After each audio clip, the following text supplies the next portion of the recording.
บายที่ไปสูนิญาเนาะโม่งนี่นะเป็นโม่งเก่าแก่เนาะอายุ1,930 1,950ถือว่าเก่าแก่อยู่เนาะของเยอรมันเนาะมากกับกุญแจแล้วยังเห็นเวียบปกติเนาะเป็นใหม่นะสูงประมาณเนี่ยคืบหนึ่งยาวประมาณ3 คืบ วิธีเฮ็ดเวียกมันคือจะเห็นว่าสามหูนี่แหละหูทั้งซ้ายนี่ระบบเสียงทั้งขวาเนี่ยก็ระบบเสียงทั้งกลางเนี่ยมันเครื่องจักรมันเนาะแล่นทุกๆ8 หูหมายความว่าจะต้องหมุนประมาณ1 หอบ 2 หอบนี่แหละบ่ต้องหมุนเกินแห้งเนาะเพราะว่ามันจะหักเนาะเพราะว่ามันแข็งเนี่ยก็บ่ต้องหมุนไปทางขวาว่าเวลาเฮ็ดเปียกของมันนี่ทุกๆครึ่งชั่วโมงเนาะมันจะดังเนาะ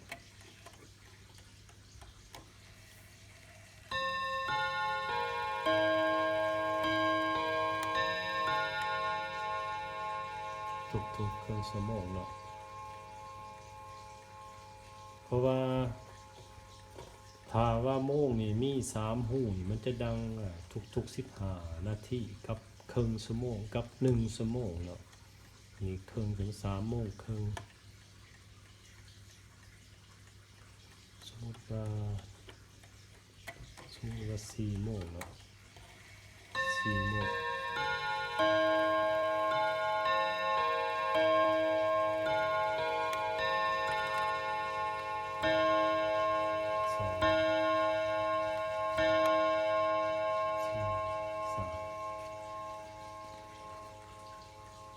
เสียงมวลนะ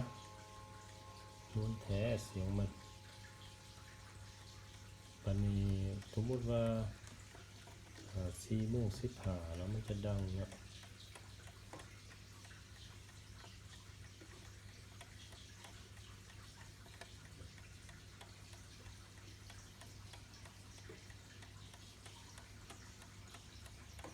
กลายไปแล้ว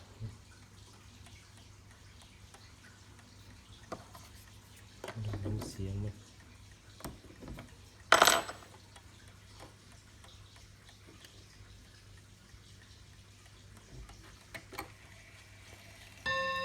ข้างหลังเสียง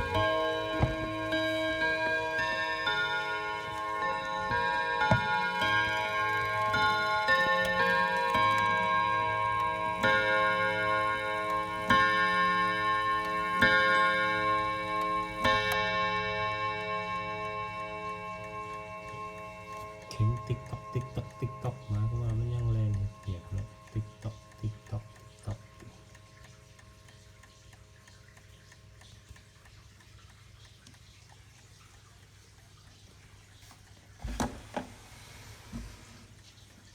สนใจติดต่อเด้อก็หาแล้วสุนิยาเนาะขอบใจ